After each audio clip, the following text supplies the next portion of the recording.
Hello, my name is Adam Van Buren, and I'm going to be discussing how 20th century America affected movement science. The time period was 1901 to the year 2000, and it was highlighted by the development of 3 of the 4 national sports leagues that we have today professionally. A lot of barriers of race and gender were destroyed, so more people got included. Industrialization, because of the world wars, caused more people to move to the city, and this led to them needing more stuff to do to counteract the negative effects on their health of living in the city. Also, religion became less of a public thing and more of a personal guide, so that took away the factor that previously had been there of religion causing people to not play certain sports or certain activities. And also, people were trying to show their strength more and like how they're the best. So endurance sports became really popular to like test how much will you have. Some of the important figures of this time were Jackie Robinson, who was the first black man to sign a MLB contract. Previously, all African Americans had to play in the Negro Leagues. He signed with the Brooklyn Dodgers, and he was pretty good too. He won Team MVP in 1949. Next, we have Dr. James A. Naismith, who invented the sport of basketball by looking at other sports that were popular at the time, such as soccer. And he also helped create the men's basketball team at Kansas University, which is one of the top basketball teams to this day. Jack Johnson was also an important man of this time period. He was the first African-American heavyweight champion in boxing from 1908 to 1914. And this was after years of struggling to even be able to fight white men. And once he did, he dominated them. He even defeated what was considered the best one at the time, Jim Jeffries, who was nicknamed Great White Hope. This defeat caused race riots among America as white Americans were upset that he beat their hero. And they even got so mad that they did their best to get him locked up, and he was imprisoned for 9 months. Another very important figure is Mildred Zaharias. She was a multi-sport athlete professionally in track, golf, and baseball, and also bowled, was a professional diver, and a roller skater. She has 2 gold medals in track in the 1932 Olympics and also got a silver at that Olympics. She's the only athlete, male or female, in track to individually win medals in running, jumping, and throwing. After her track career, she founded the LPGA, the Ladies Pro Golf Association, and was the first woman to qualify for the U.S. Open, but didn't get to play in it because it was exclusively for men at the time, and the men told her she couldn't. She also then moved on to baseball and pitched 1 inning in spring training in the MLB for the Philadelphia Athletics, and she currently is the world record holder for farthest baseball thrown by a woman. This time period had a large effect on sports. As I mentioned, 3 sports leagues were formed that we still have today: the National Hockey League, National Basketball Association, and the National Football League. A lot of sports gained their popularity then as well. Probably none more than baseball. It was so popular that there was a league for every male that wanted to play of any age. It was exclusively white though, until 1947. As I mentioned, Jackie Robinson helped get minorities to play as well. Before that, there was just the Negro Leagues, who was only for blacks to play in. Another sport that gained popularity is college football. This is the most popular sport on college campuses as it is today, but deaths, because of how violent it was played early on, got the attention of the President of the United States, Theodore Roosevelt. He chimed in and met with the Intercollegiate College Association to come up with new rules to safeguard the game. That league, or that association, then became the NCAA, which is what we have now to guide college sports.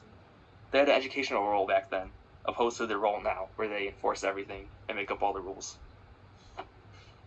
Sports that got popular at the time were basketball. I meant invented.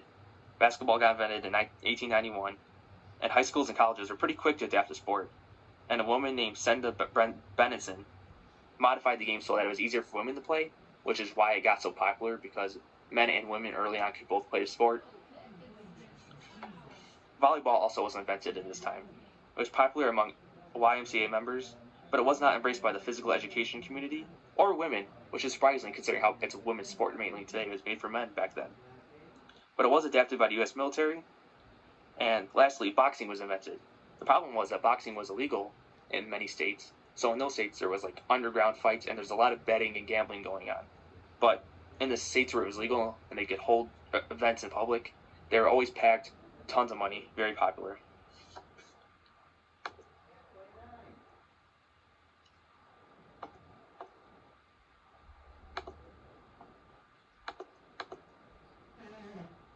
Next, I have a video that goes deeper into the invention of basketball.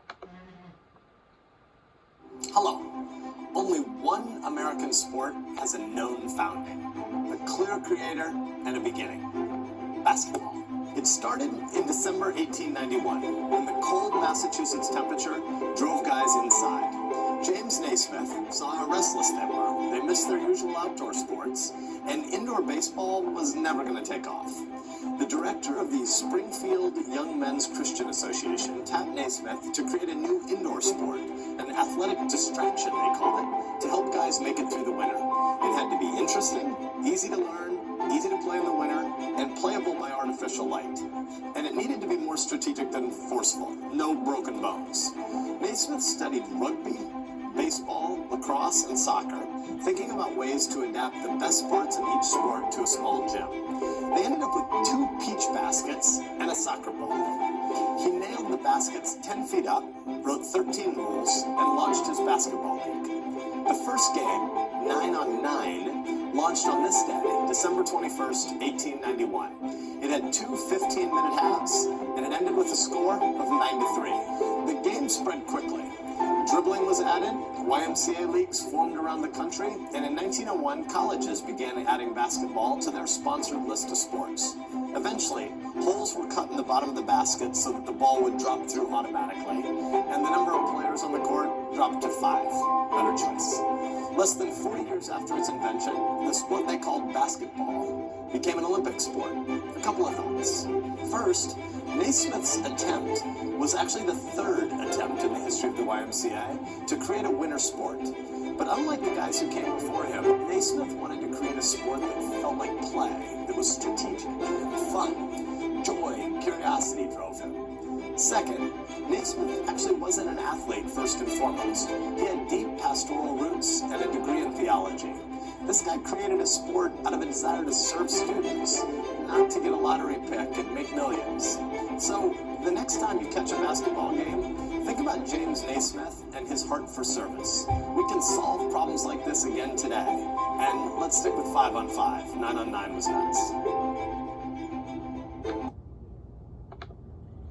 Games were also greatly affected this time as well. It was very popular early in the 1900s to have endurance sports, which were used to display strength and stamina, as America wanted that after World Wars. They felt dominant by doing so. The games that were invented were triathlons.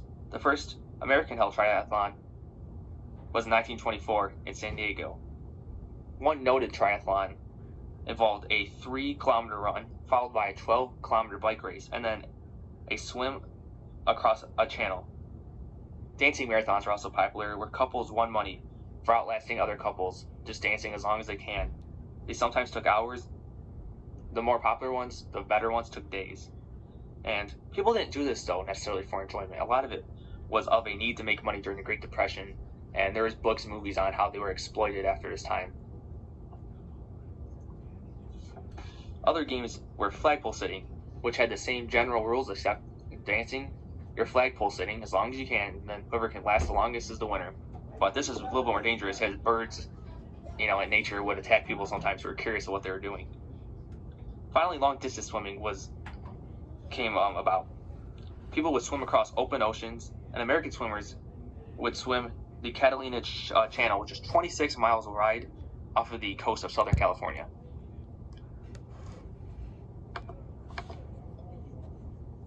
The human body views changed a lot during this time as well. For women, there's always been a bit of a want for a thinner woman with a large bust, but this thin craze got out of hand in the 1980s and 1990s as well. And models on magazines, on TV, anywhere you saw a model, they were getting thinner and thinner. And it was just driving this message to women that they had to be as thin as they could, to almost an unhealthy amount. We now recognize that more today, and it's not as much of a problem, but it was a while back then. And then for men, in the early 1900s, it was you wanted to be lean, because actors and stuff, the camera would add 20 pounds to you, so you didn't want to be too big, where you would just look fat then on TV when you're really not. And then in the 70s, when rock stars became popular, like Mick Jagger, Aerosmith, all the lead singers were usually really skinny men, and this became the ideal body. That's what women wanted. But then after that, once that died down, it became muscular, and that's how it is. They want big guys with muscles. That's the ideal look for men.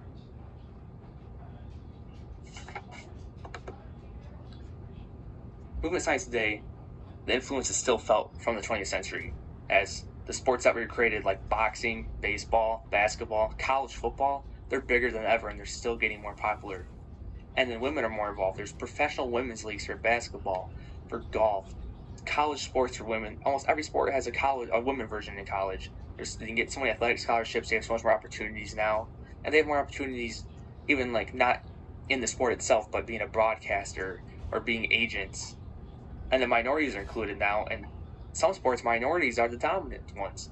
In basketball, for example, there tends to be more black players. In soccer, it's a lot of minorities. So it's really diverse now, all because of figures like Jackie Robinson and nameless others who don't get as much attention who really helped. Thank you for listening.